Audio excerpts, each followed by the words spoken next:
تیتر اول امشب: واکنش‌ها به ادعای آمریکا برای بازگشت تحریم‌های سازمان ملل علیه ایران. دبیرکل سازمان ملل میگوید وضعیت بلا تکلیف است.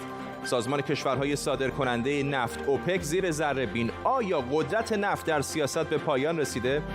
و هفته مد لندن زیر سایه کووید 19: مدل‌ها و صنعت پوشاک چطور خود را با دوران کرونا وقف دادند؟ به تیتر اول خوش آمدید.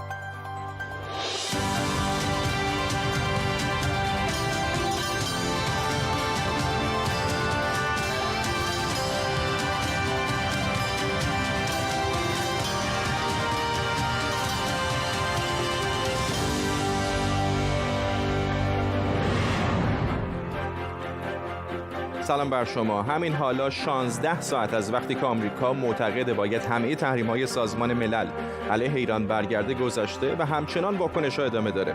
از مسئول سیاست خارجی اتحادیه اروپا گرفته تا حسن روحانی رئیس جمهوری ایران که در جلسه هیئت دولت گفته اگر آمریکا بخواد اقدام عملی کنه با پاسخ قاطع ایران روبرو میشه. اما از همه جالبتر واکنش رئیس سازمان ملل بوده. گوترش گفته درباره بازگشت تحریم‌ها عدم قطعیت یا بلا تکلیفی وجود داره. در طول نیم ساعت آینده به کمک خبرنگاران و کارشناسان این خبر و خبرهای دیگر رو دنبال می‌کنیم. اول از همه بریم سراغ همکارم آرش علایی در واشنگتن دی سی. آرش، به نظر میاد که به جز دولت آمریکا مابقی اعضای شورای امنیت و خود ایران در واقع موافق نیستند با این تفسیری که ایالات متحده داره از فعال شدن مکانیزم ماشه. پاسخ آمریکایی‌ها چیه؟ فعلا مطبوعات آمریکا دارند این مسئله رو تحلیل میکنن. رویترز یک مقاله تحقیقی نوشته و با منابع مختلفی در دولت آمریکا و در دولت ایران صحبت کرده که هیچ کدومشون نخواستن نامشون فاش شه. به نقل از منبعی در کاخ سفید گفته احتمالاً رئیس جمهوری آمریکا در طول چند ساعت آینده یا در طول چند روز آینده یک فرمان اجرایی رو امضا خواهد کرد که به موجب اون هر شرکت یا فرد حقیقی و حقوقی که حتی غیر از اینکه ملیت امریکایی داشته باشه با این تحریم ها در واقع همکاری نکنه و تحریم های ایران رو بشکنه مشمول تحریم های مستقیم ایالات متحده خواهد شد. در کنار اون هم رویترز اشاره کرده که درست 2 روز پیش 6 سناتور جمهوری خواه آمریکایی نامه نوشته بودند به رئیس جمهوری آمریکا و ازش خواسته بودند که تمام تحریم ها رو بر کل در واقع سیستم بانکی ایران دوباره اعمال کنه. اون چیزی که این نامه نوشته بود گفته بود که 14 بانک و ارگانیزیشن ایرانی هنوز میتونن از سیستم سویفت استفاده کنن. بنابراین انتظار میره در طول چند ساعت آینده، شاید حتی در امروز، رئیس جمهوری آمریکا شاید 1 و حتی 2 فرمان اجرایی رو امضا کنه برای اینکه بخواد این تحریم هایی که الان میگن در واقع سیستم اسنپ بک یا مکانیزم ماشه برگرده.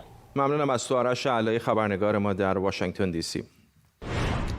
تصاویر زنده داریم از بیروت. مراسمی به یادبود انفجار تقریبا 1 ماه و 2 هفته پیش بیروت برگزار شده. به یاد دارید در روز 14 مرداد بود یا 4 اوت که انفجاری مهیب بندر بیروت رو به لرزه در آورد و بسیاری کشته و زخمی شدند. 250 خواننده از سراسر لبنان در این مراسم شرکت کردند و 30 موزیسین معروف لبنانی هم هستند. اجازه بدید بخشی از این مراسم رو بشنویم.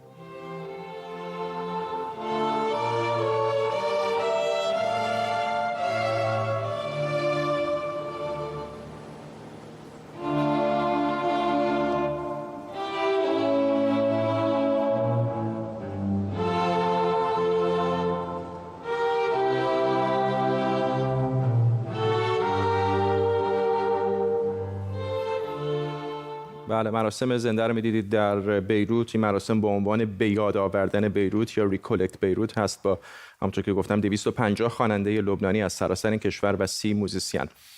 ادامه خبرها: با اینکه رئیس جمهوری آمریکا دستور منع فعالیت پیامرسان چینی ویچت رو داده بود، یک قاضی فدرال در کالیفرنیا دستور وزارت بازرگانی برای خارج کردن اون از اپ استورها رو فعلا متوقف کرده و گفته این خلاف متمم اول قانون اساسیه. متمم اول قانون اساسی آمریکا ضامن آزادی بیان و مذهب.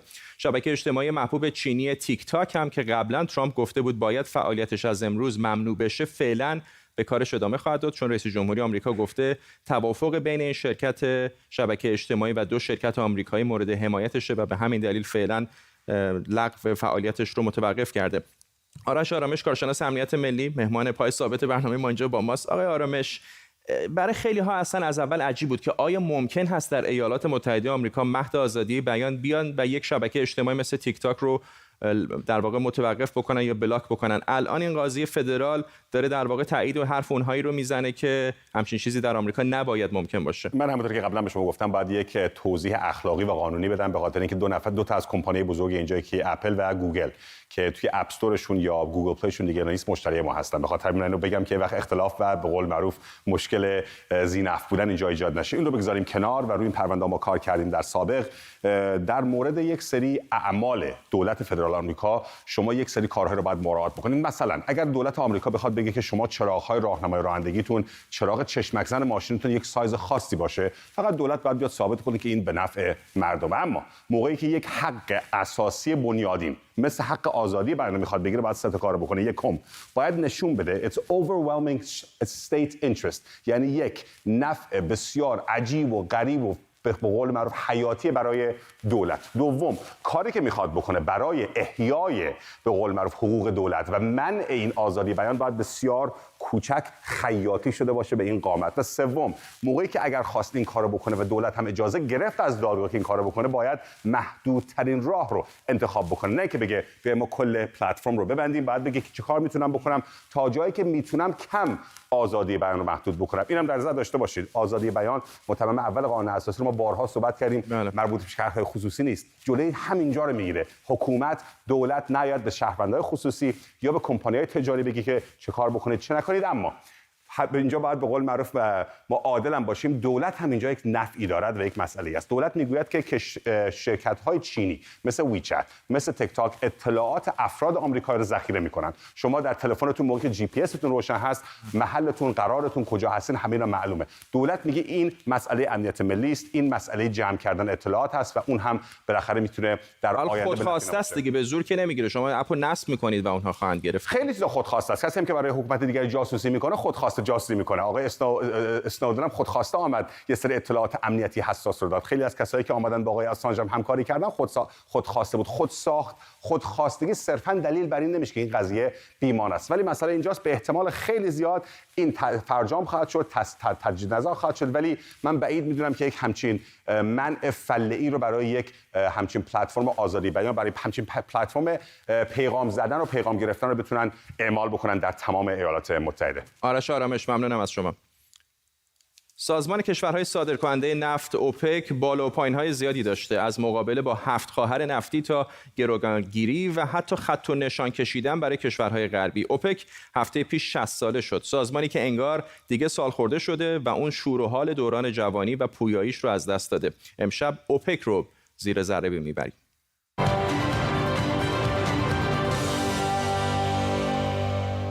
30 آذر 1354 گروهی 6 نفره به رهبری کارلوس ملقب به شغال به ساختمان مرکزی سازمان اوپک در وین اتریش حمله می‌کنند و 71 نفر رو گروگان می‌گیرند، از جمله رئیس سعودی وقت اوپک و جمشید آموزگار نخست وزیر ایران.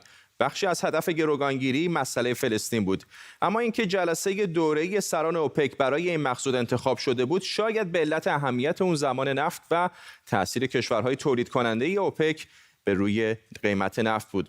اما آیا اوپک حالا در 60 سالگی هم اهمیت اون موقع رو داره؟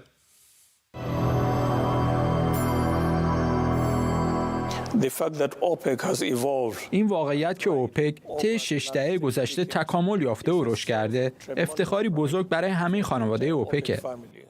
ما در طول این مدت با پستی و بلندی‌ها، آزمون‌ها و سختی‌های روبرو بودیم. با این همه 60 سال بعد هنوز هستیم. یک سازمان بین دولتی یکپارچه با 13 عضو که وجودش بیش از هر زمان دیگری برای صنعت انرژی بین‌المللی ضروری است.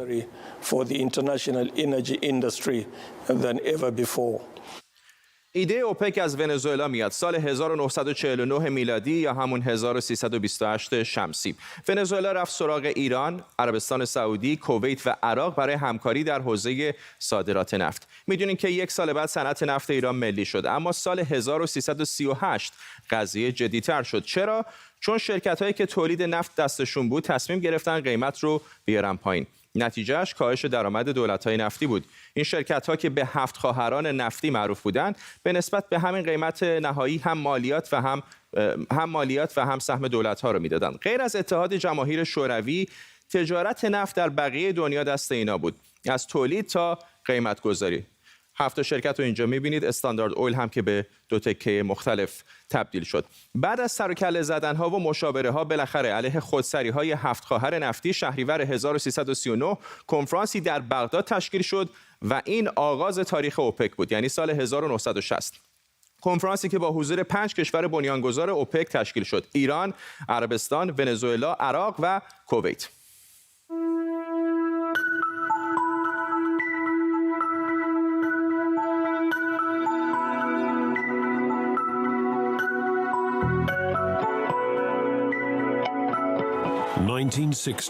A new decade, new hopes, new horizons in a changing world.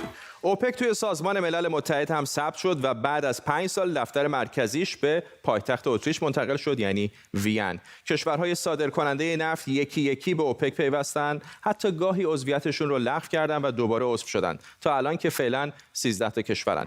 80% نفت دنیا مال کشورهای عضو اوپک که حدود 40% نفت خام دنیا رو تامین میکنن و وقتی نفت با ارزش‌ترین سیاحی روی زمین باشه، قدرت اوپک هم با این آمار و ارقام مشخص میشه.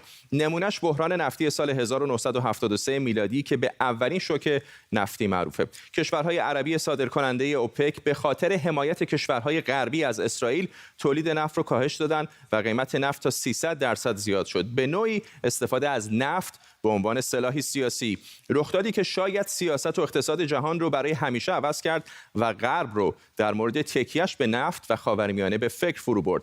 اینم یه سری تصویر از صف بنزین توی آمریکا تو همون سالها.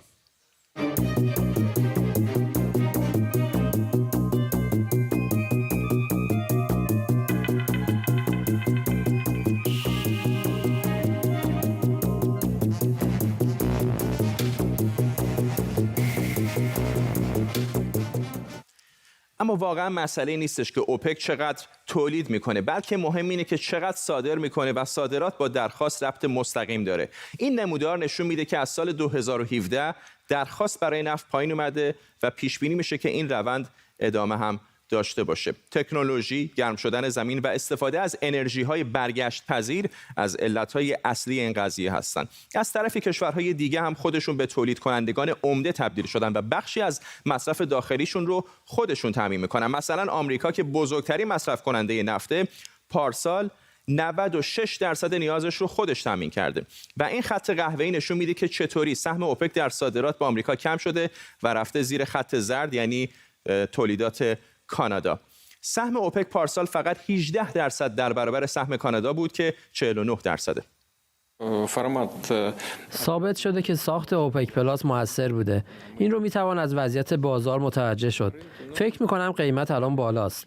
با ثبات قیمت نفت کاهش آن امکان پذیره. البته در این مورد با رئیس جمهور ترامپ هم صحبت کردم. افزایش کشورهای صادرکننده، کاهش قیمت نفت و تولید بی سابقه نفت در آمریکا کار رو به جای رسونده که گروهی به نام اوپک پلاس تشکیل شده تا این کشورها به کمک هم بتونن قیمت رو در بازار کنترل کنن و در واقع بازی تا حدی از دست سازمان اوپک خارج و به دست کشورهای بزرگ صادرکننده و گاهی وارد کننده افتاده. این جدول سهم آمریکا، عربستان سعودی و روسیه رو از بازار نفت نشون میده. حالا با کووید 19 درخواست‌ها کمتر شده و قیمت هم پایین‌تر اومده. کاهشی که حتی قبل از کرونا اعتراضات زیادی رو تو کشورهایی که به نوعی به نفت وابستن به وجود آورده بود و حتی باعث جنگ قیمت بین عربستان و روسیه هم شد. اعضای اوپک لزوماً به توافقات خودشون پایبند نیستن، چرا که کاهش تولید باعث کاهش درآمدشون و در نتیجه احتمال ناآرامی در کشورهاشون هم میتونه بشه.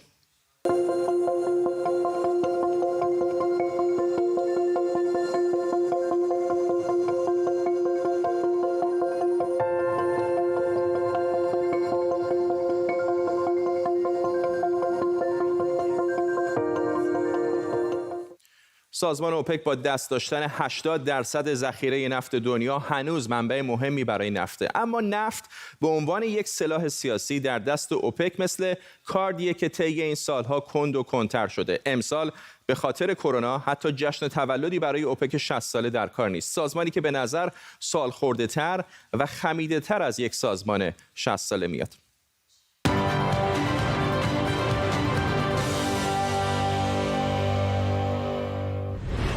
همین لحظات پیش خبر فوری به دست ما رسید از بحرین. وزیر داخلی یا وزیر کشور بحرین گفته که یک حمله تروریستی که مدعی شدن از جانب سپاه پاسداران جمهوری اسلامی بودن و موفق شدن که متوقف بکنن. این خبری هستش که رسانه‌های عربی دارن منتشر میکنن. همونطور که گفتم وزیر کشور بحرین مدعیه که یک حمله تروریستی که توسط سپاه پاسداران جمهوری اسلامی ایران ترتیب داده شده بود رو تونستن خنثی بکنن.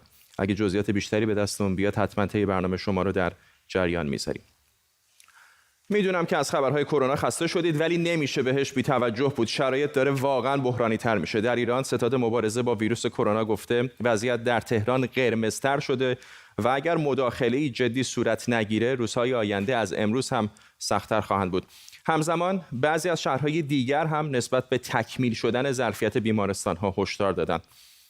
در جهان بنابر تازه‌ترین آمار رسمی بیش از 30 میلیون نفر به کرونا مبتلا شدن و نزدیک به 1 میلیون نفر هم جان باختن. اینجا در اروپا هم نگرانی‌ها نسبت به موج دوم کرونا افزایش پیدا کرده و رئیس بخش اروپای سازمان بهداشت جهانی میگه افزایش شدید مبتلایان زنگ خطری برای اروپاست. دکتر بهروز توکلی اپیدمیولوژیست و استراتژیست سلامت و رفاه عمومی از لندن با ماست. دکتر توکلی، یک چیزی که خیلی داره جلب توجه میکنه این هستش که میبینیم آمار تعداد مبتلایان داره در سراسر جهان تقریباً بالا میره، اما شاید به اندازه اون مبتلایان تعداد کشته‌ها بالا نمیره به استثنای بعضی کشورها مثل ایران. یک توضیحی به ما بدید، یک چرا این افراد در مقایسه با گذشته تعداد کشته‌ها کمتر هست ولی در ایران این روند رو اونقدر شاهدش نیستیم؟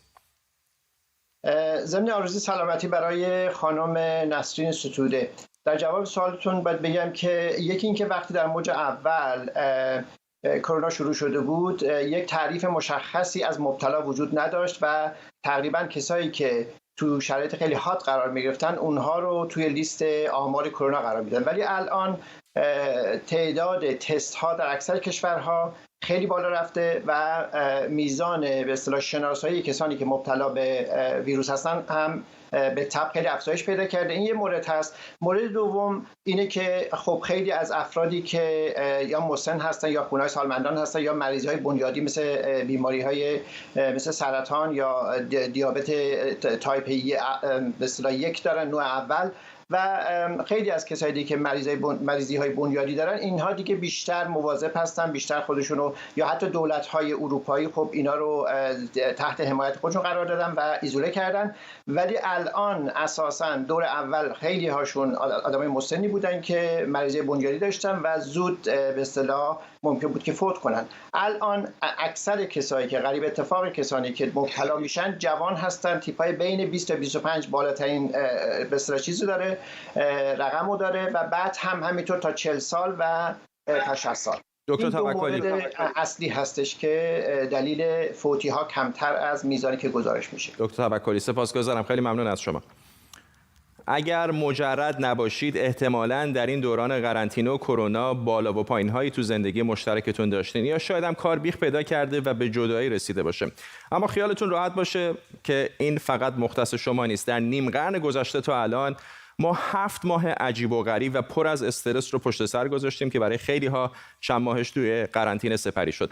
توی این مدت آمار اختلافات بین شرکای زندگی هم به شدت افزایش پیدا کرده. توی این مدت اونقدر این موضوع غوغا کرده که توی انگلیسی براش یک اصطلاح درست کردن به نام کووید دیورس یا طلاق کوویدی. آمارهای تخمینی از ایران حاکی از افزایش 22% تقاضای طلاق در این چند ماه نسبت به سالهای قبل. اینجا هم وضعیت همینطوره. در ماه سپتامبر، همین ماهی که درش هستیم، به نسبت سال قبل تقاضای طلاق 25% افزایش پیدا کرده. اینا فقط چند تا از عواملی هستن که به اختلاف بین زوج‌ها توی این شرایط قرنطینه و بحران کرونا بیشتر منجر میشه. اینا هم چند تا از عوامل عمده‌ای هستن که به نارضایتی از زندگی مشترک و در نهایت جدایی و طلاق ختم میشن. خب الان سر روانشناسان و مشاوران و تحلیلگران اجتماعی خیلی شلوغ شده. با این حال اونا چند تا توصیه اصلی برای زوجها دارن که کارشون به جدایی و طلاق نکشه. چه کسی بهتر از حسین قاضیان جامعه شناس از واشنگتن دی سی تا در این باره باهاش بیشتر صحبت کنیم. آقای قاضیان، خیلی ها دارن میگن که ببینید این مدت طولانی شما با بهترین آدم کره زمین هم اگر بخواید زندگی بکنید ازش شاید خسته بشید. راه حل چیه در قرنطینه‌های طولانی با شریک زندگی به دعوا نرسیم؟ خب میدونید این مختص دوران کرونا نیست. پس از هر تعطیلی طولانی در واقع این اتفاق میفته. شما به آمارهای ایران و اروپا اشاره کردید. در اینجا هم بین وکلای خانواده مشهور است که میگن بعد از هر تعطیلات ژانویه فرداش میبینید که صندوق پستیشون پر از درخواست‌های طلاق میشه. در مورد کرونا هم همینطور بوده. تو این دوره نسبت به سال گذشته 34% طلاق افزایش پیدا کرد، درخواست طلاق. دلایلش تقریبا روشنه. یه بخشی از این ماجرا برمیگرده به فرکانس یا تواتر رابطه‌ای که در یک دوره محدود، در یک فضای محدود بین عناصر محدود خانواده وجود داره و این دست کم ممکنه ملال ایجاد کنه و دست بالا ممکنه تضاد ایجاد کنه و همه اینها به اختلافات خانوادگی افزایش می‌افزاید. ولی عامل دیگری که در دوران کرونا نسبت به دوران تعطیلات معمول اضافه شده اینه که خانواده‌ها از مشکلات اقتصادی هم رنج می‌برن. ممکنه سرپرستان خانواده بیکار باشن، فشار اقتصادی بیشتر باشه، باید کار در خونه کنن، خود این تنش ایجاد میکنه، باید به مسائل تحصیلی و مراقبتی فرزندان رسیدگی کنن. این هم افزایش میده تنش‌ها رو و کلا تنظیمات جدیدی در خانواده باید برقرار بشه که خود این تنظیمات جدید فی نفسه تنش‌زاست، اضافه بر تکرار و تناوب و ملال آور شدن زندگی. همه اینها دست به دست هم میده و اضطراب رو هم افزایش میده و در نتیجه ممکنه تمایل به جدایی و طلاق هم افزایش پیدا بکنه. ممنونم. حسین قاضیان جامعه شناس از واشنگتن دی سی با ما. هفته مد لندن با وجود سختگیری‌ها و محدودیت‌های ناشی از بحران ویروس کرونا از جمعه شروع شده. برندهای حاضر در هفته مد لندن امسال از مجموعه‌هاشون به صورت مجازی و در مواردی البته به صورت حقیقی رونمایی می‌کنند. رضا ملکپور همکارم از محل معمول برگزاری هفته مد لندن با ماست. رضا، پشت سرت خیلی جمعیتی نمی‌بینم. فرداد، اول سلام میکنم. باید بگم که اینجا این ساختمانی رو که میبینیم باور نکردنیه. ما هر سال میمدیم اینجا گزارش تهیه میکردیم و اینجا مملو از جمعیت بود. اینجا قلب تپنده صنعت مد بریتانیا به حساب میاد، چرا که هفته مد لندن 2 بار در سال، 1 بار در شهریور ماه و 1 بار در بهمن ماه در این منطقه، در این ساختمان برگزار میشه. اینجا مملو از طراحای مد، مدل‌های معروف و حتی بلاگرها و افراد تاثیرگذار در صنعت مد که میان چرخ این صنعت مد رو به حرکت در بیارن. به نظر میاد که خون در رگ‌های صنعت مد خشکیده، ولی باید بگم که در اصل اینطوری نیست، فقط نبض اون کند شده. چرا؟ چون که در اصل توی این هفته مد لندن برای این امسال که در اصل بهار و تابستان سال آینده رو شامل میشه، 80 طراح مد دوباره شرکت کردن، نذاشتن که این دچار وقفه بشه صنعت مد. ولی یک نکته‌ای که بسیار حائز اهمیت توی این دوران، چون از این دوران هم مثل صنعت مد هم مثل هر صنعت دیگه تحت تاثیر کووید قرار گرفته و اون رو بی تاثیر نمونده و به شدت هم تحت تاثیر قرار گرفته. طراحای مد اومدن برای اینکه بخوان کارشون رو ادامه بدن، به این رو آوردن که کارهاشون رو و کالکشن هاشون رو به صورت مجازی اجرا بکنن و حتی اینکه چند تا فقط تعداد کمی از اونها به شوهای حضوری رو آوردن به خاطر محدودیت‌های کووید. ممنونم از رضا ملکپور همکارم از محل معمول برگزاری هفته مد لندن در مرکز لندن. اینجا در استودیو هم مهتاب جمالی طراح مد با ماست. خانم جمالی، همکارم اشاره کرد بعضی از این مراسم ها رو حالا دارن به صورت مجازی برگزار میکنن روی اینترنت، ولی بالاخره طراحان مد باید این لباس رو به تن مدل تست بکنن، باید آرایششون بکنن. چقدر سخت است در این شرایط کرونا که نمیشه خیلی نزدیک شد به مدل ها؟